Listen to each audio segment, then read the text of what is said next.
Good morning. When you're ready. Good morning, Chair, members. I'm Jan Ross. I'm the CIO at the State Treasurer's Office. We're here this morning to discuss the third year of funding on the Debt Management System 2 project. We're seeking ongoing approval of $1.3 million, completely funded through bond interest earnings, on undispersed bond proceeds.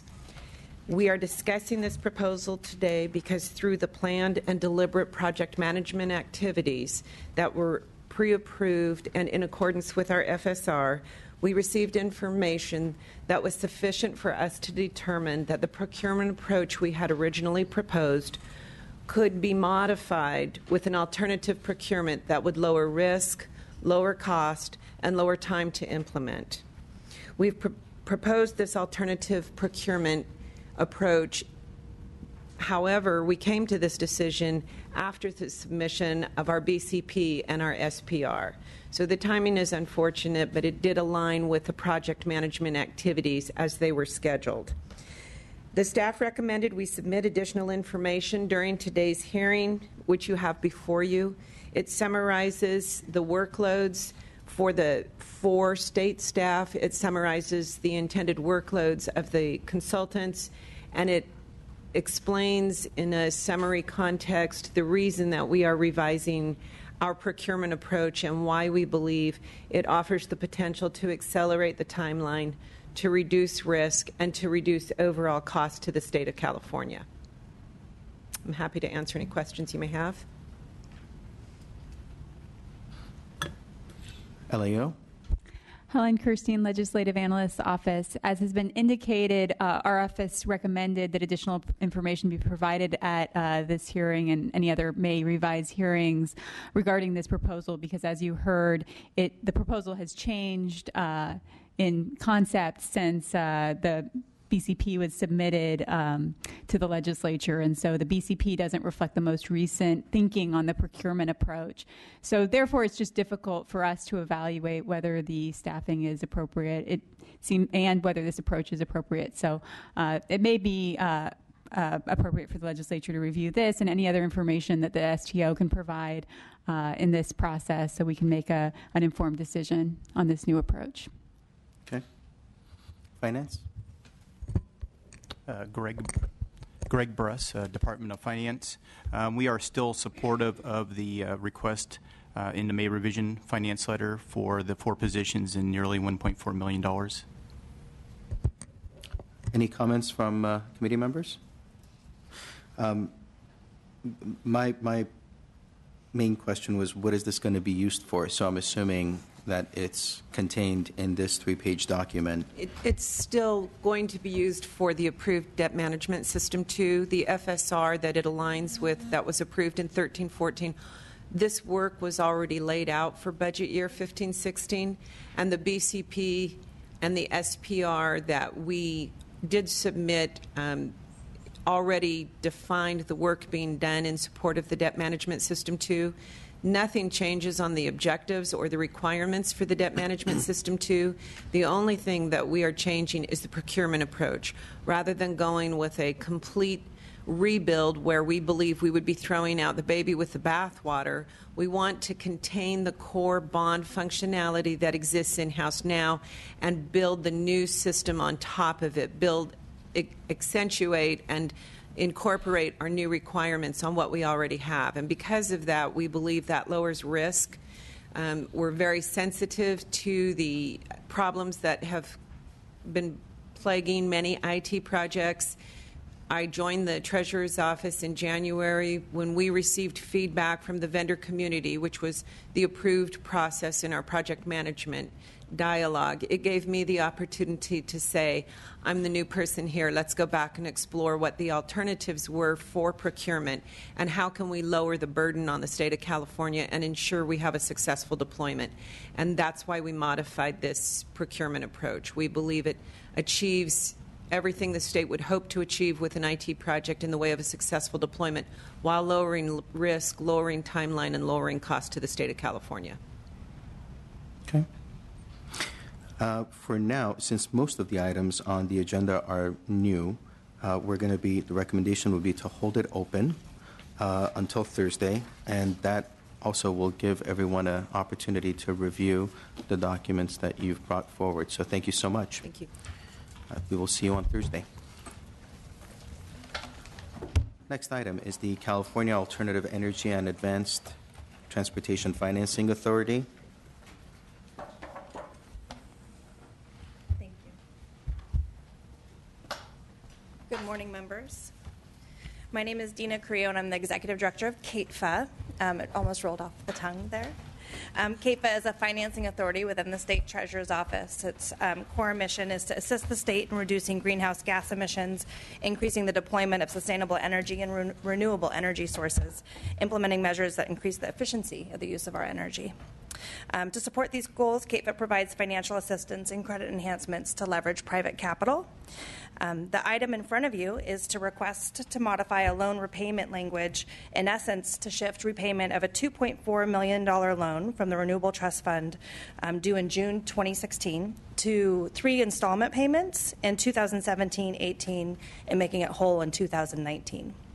The loan was provided to CATFA in 2010 to provide seed funding to launch the Sales and Use Tax Exclusion Program, which is a fee-based program designed to ultimately be self-supporting.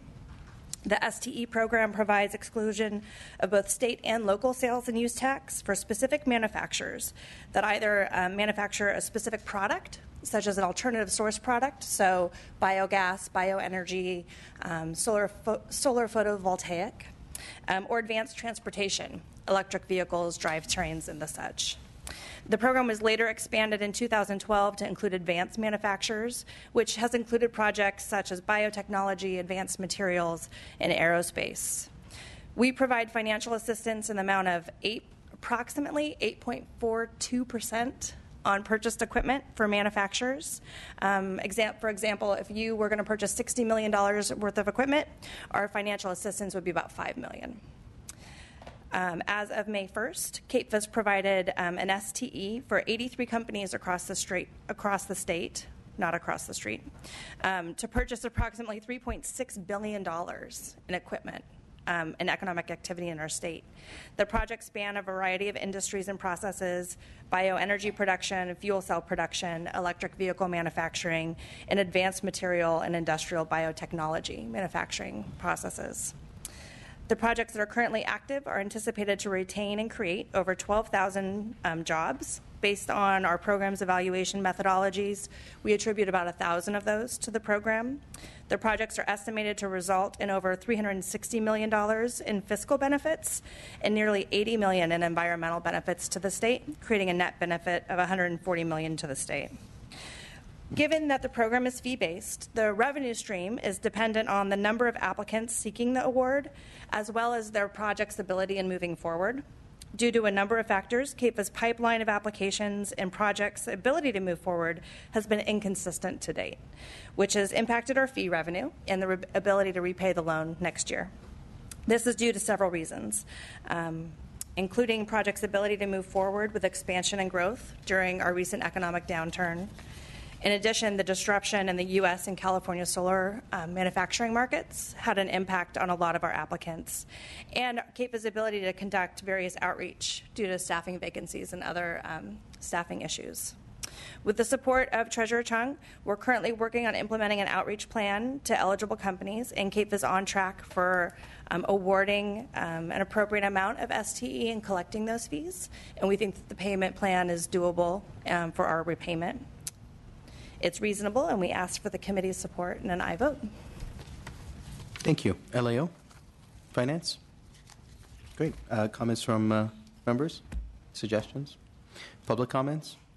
Great. See you on Thursday. All right. This item will be held open. Thank you. Okay. Thank you for your time.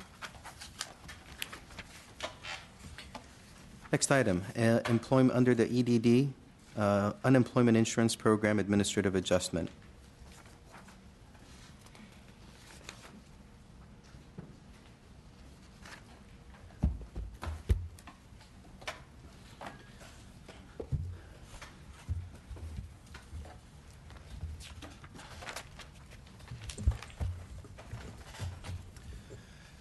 Good morning. I'm Greg Williams with the Employment Development Department. We were here in March, and we had presented a proposal that was approved for augmenting our budget to reach certain service goals. This is a technical adjustment to change the funding sources. The first part is to adjust for a slight decrease in projected UI workload. And the second part is to replace general fund that was in the governor's budget with the benefit audit fund and the contingent fund, both due to increases or more. We brought in more money than we expected to, is the problem, as a result of the Treasury offset program being implemented. So, and then the third part is just to remove the reappropriation language associated with the general fund to reflect the other funds being in place instead. That's it.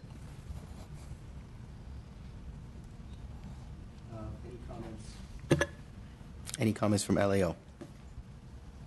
Finance? Members? Great. Recommendation on this would be to, given that this is just also creating certain consistencies, recommendation would be to approve the May revision proposal and move forward with that. So is there a motion? So moved. Second. Nazarian. Aye. Cooper. Thank you.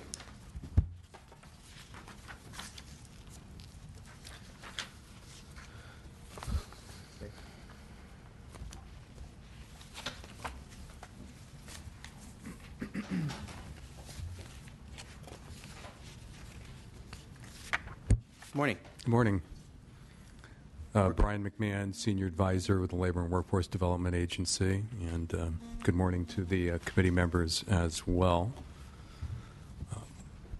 The Labor and Workforce Development Agency is charged with the responsibility of leading the implementation of the Workforce Innovation and Opportunity Act, and also accomplishes this through coordination with our key workforce entities, the State Workforce Investment Board, EDD and its Workforce Services Branch, the Employment Training Panel Program, and the Division of Apprenticeship Standards. We at discretionary funds provide the primary source of funding for the workforce initiatives that we take on and administer at the agency, and then down through our departments as well. This type of spending is reflected in initiatives like the Slingshot program, which is intended to really mirror and reflect the goals of the Opportunity Act at the federal level around sector-based partnership, regional planning, regional service delivery, much stronger incorporation of employers in terms of engaging with the workforce and education system. We also... Thank you. I'll second the item, and the motion being adopt May revision proposal. But if you want to wrap up your presentation... Very shortly, or I will very quickly. It's essentially the basis of funding key workforce initiatives that we really think will advance our ability to deliver services to key special populations. These resources are allocated out through a very coordinated process with our agency. So thank you for your consideration of the item. Any comments or concerns from LA or Finance? Brian Woolsey from the Legislative Analyst's Office. We'll just note that the proposal largely continues what the agency has proposed in the recent past, and it's consistent with the principles of the Innovation Act. We're not raising any concerns. Great. Any public comments? There's a motion and a second. Nazarian. Aye. Cooper. Aye. Thank you. Thank you. Next item is the Labor and Workforce Development Agency. Issue number 13 is Temporary Worker Pilot Program.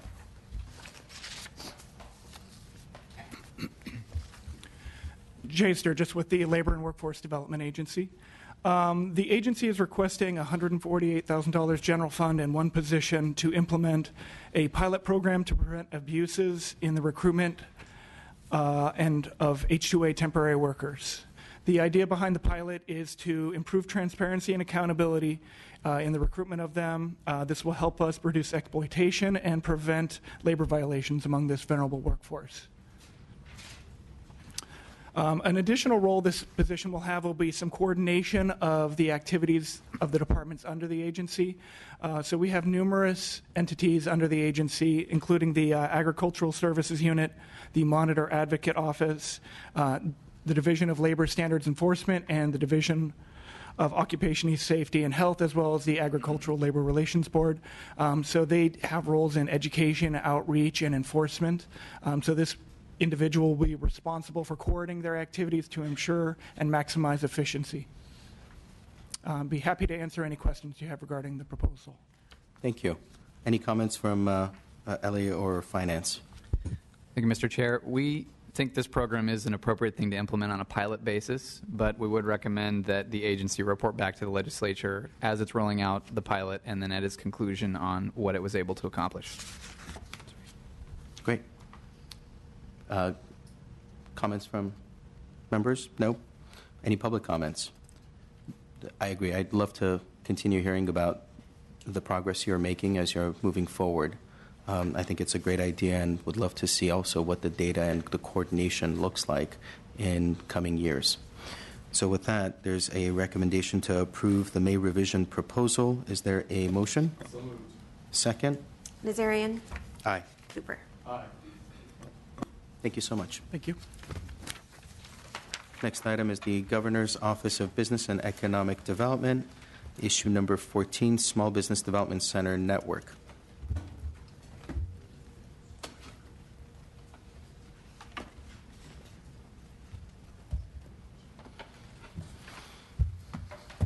Good morning. Good morning, Mr. Chair and committee member.